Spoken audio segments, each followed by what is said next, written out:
pabalik og work group. So una i-check siya kung naka-domain user siya. So mana siya. So naka-domain na ni siya. So para mabalik siya og domain to work group, so adto ka sa this PC, then right click properties, then change setting.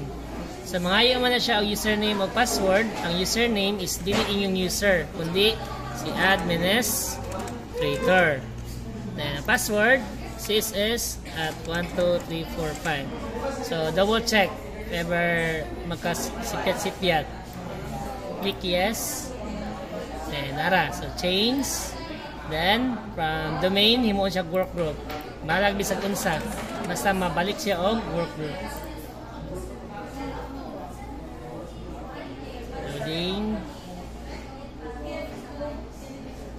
So welcome to HHS work group. Pagbalik ka na, so dili pa ninyo dapat ning i-shutdown ang server, dili pud tanggalon ang cable. So inani ang result pabalik sa domain to work group. So nag-client na siya, then nabalik na siya sa original nga setting niya. Ara. So pag i-check siya, go. So check, then tanawan na ka na, oh client na. So nabalik na.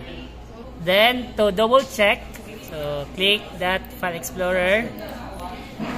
Then this PC right click properties. Then ang result is naka work group na siya. Mato. That's it.